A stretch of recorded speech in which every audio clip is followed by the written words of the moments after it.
Muy buenas tardes a todos, muy buenas tardes a todas. Somos Adrián Neubauer y María Ángeles Nicolás Ruiz. Hoy queríamos compartir con ustedes una comunicación que le hemos titulado Colonialismo en el reconocimiento y la transmisión del saber, estado de la cuestión y desafíos para la construcción de una ciencia abierta. Y precisamente por este motivo vamos a seguir la siguiente estructura. Haremos una introducción que arroje luz sobre, por qué consideramos pertinente y oportuno investigar sobre esta cuestión. Y en segundo término nos centraremos en hablar sobre qué es el colonialismo académico y presentaremos algunos datos que arrojen luz sobre si esto sigue vigente actualmente o no. En tercer lugar, haremos lo propio con presentar algunas de las barreras actuales existentes para poder acceder al conocimiento o para que ese conocimiento sea reconocido en términos institucionales y también académicos. Y por último lugar, haciendo honor al título, presentaremos una serie de propuestas, recomendaciones o sugerencias para promover una ciencia abierta, accesible y, por supuesto, emancipadora. Así que dicho esto, pasemos a presentar esta comunicación.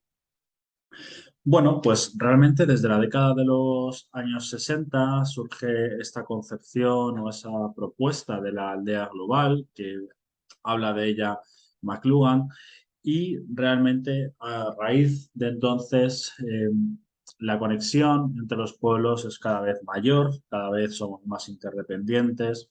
Actualmente estamos viendo un muy buen ejemplo, ¿no? Que lo que sucede con los microchips a nivel mundial influye en la economía de todo el planeta, o lo que sucede en una región del este de Europa afecta a los precios de otros. En definitiva, esta idea de globalización, de ser pueblos dependientes o interdependientes, sale a la palestra por primera vez de una forma más explícita.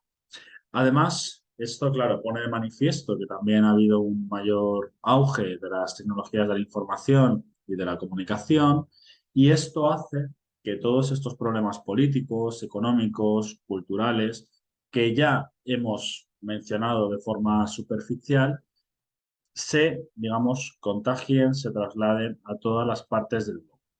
Otro ejemplo podría ser el movimiento de los indignados, ¿no? Que tuvo una repercusión en 2011 pues no solo en España, sino también en Francia y también en Grecia.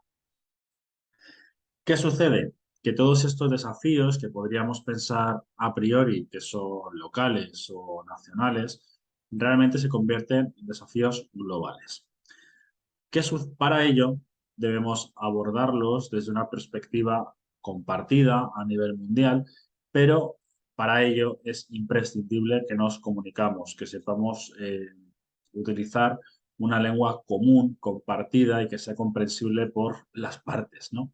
Entonces, en este sentido, queríamos señalar que actualmente podemos hablar de un colonialismo lingüístico y, por lo tanto, intelectual, puesto que el lenguaje es una forma de dominación cultural, política muy importante, ¿no? Y esto realmente no es algo nuevo, porque históricamente podemos encontrar diferentes ejemplos, ¿no? En la Edad Media, la lengua vehicular común, predominante, hegemónica, fue el latín, pero también lo fue durante la Ilustración el francés. Sin embargo, sí observamos un cambio de tendencia a raíz de la Segunda Guerra Mundial, cuando el inglés, gracias a la victoria de los aliados y de ese fuerte colonialismo del Reino Unido, sitúa al inglés como la primera lengua en el escenario mundial, tanto económico como político, en resumidas cuentas, en todos los ámbitos, vamos a decir, donde se maneja cierto poder y hay ciertas influencias.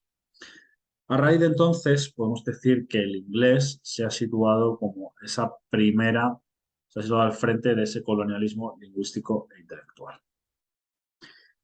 Y muestra de ello, procedimos a hacer una búsqueda sistemática sobre qué artículos, sobre qué idiomas se publicaban, en qué revistas, dónde estaban ubicadas esas revistas. Y entonces ahora nosotros vamos a presentar esos datos.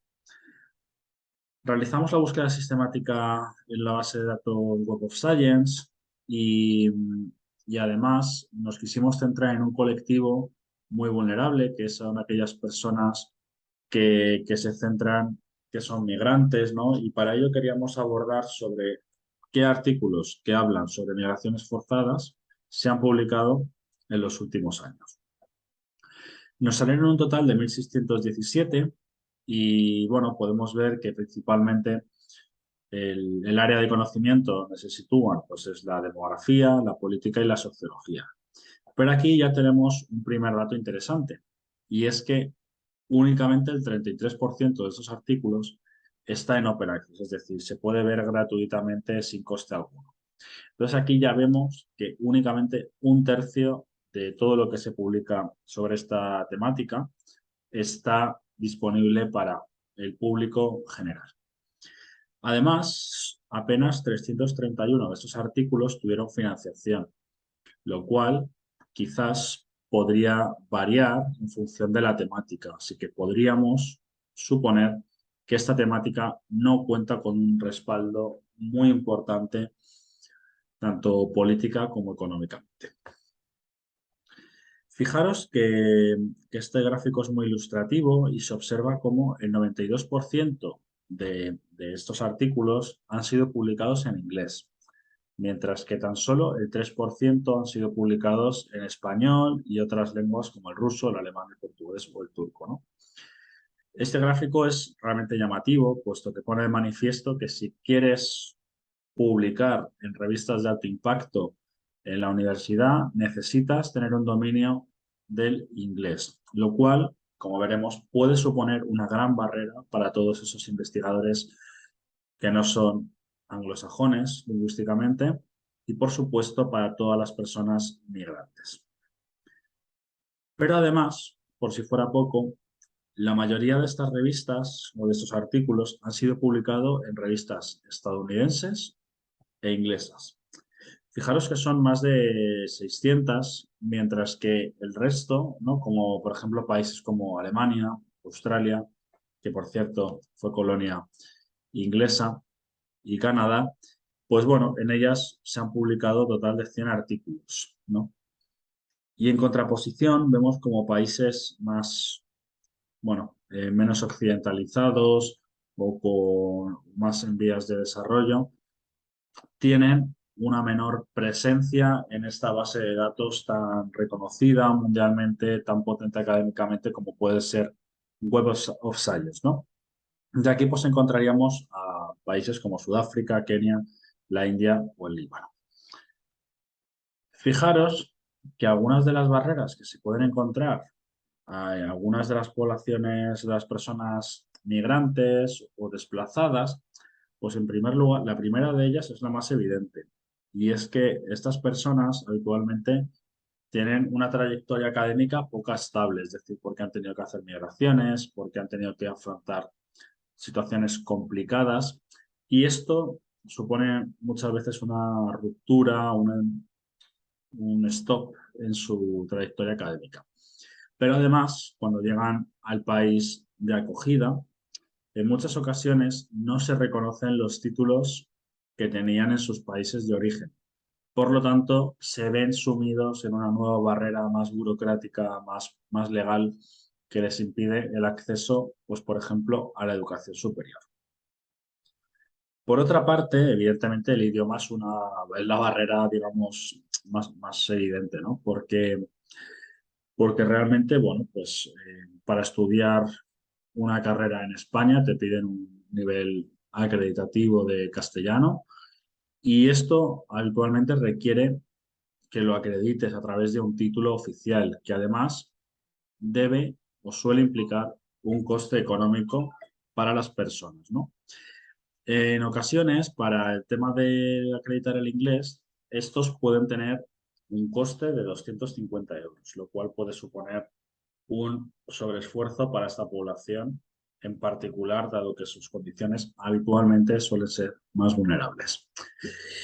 Por otro lado, la barrera lingüística también es un agravante a la hora de publicar, ¿no? Porque si no somos anglosajones no tenemos, no somos angloparlantes, realmente tenemos más dificultades, más barreras a la hora de poder publicar en estas revistas de alto impacto, ¿no? Por lo tanto, podemos ver que nuestra trayectoria académica se puede ver frenada por esta cuestión. Además, por si fuera poco, muchas de estas revistas o algunas de estas revistas exigen el pago de una serie de costes, de dinero, por publicar en ellas, que van en torno a 3.000 o 5.000 euros. Como hemos visto anteriormente, apenas 331 artículos han contado con financiación. Por lo tanto, podéis imaginar la gran limitación que suponen estos costes para las personas que quieran publicar en estas revistas y, por lo tanto, progresar académicamente. Asimismo, vemos que hay ciertas disciplinas que también, bueno, pues son más propensas y tienen más dificultades, ¿no? Para poder publicar de forma gratuita. Y el caso más llamativo es el de medicina o ciencias puras, que prácticamente alcanzan el 50%. Mientras tanto, pues las humanidades, las ciencias sociales y, por supuesto, el arte, que no tiene ninguna, pues vemos que son más abiertas, son más, reducen esos costes y por lo tanto abren unas vías mucho más amables para que alguien pueda publicar en dichas revistas sin contar con financiación, que en muchas ocasiones es realmente complicado acceder a ellas.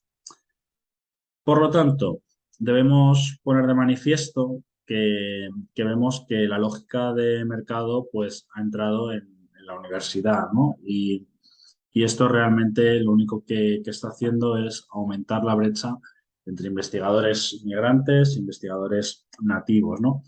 Y que además el inglés puede ser una de las principales barreras para que los estudiantes, los investigadores jóvenes o los investigadores más consolidados sigan progresando en su ámbito de conocimiento. Por lo tanto, ¿qué podríamos recomendar? ¿Qué sugerencias podríamos hacer para mejorar esta cuestión en términos generales y en particular para la población desplazada? En primer lugar, podríamos y deberíamos reforzar la educación en los campos de refugiados, especialmente toda la relacionada con una educación lingüística. También sería muy aconsejable que se eliminasen los costes de los exámenes para certificar un nivel de conocimiento lingüístico, especialmente para los colectivos más vulnerables.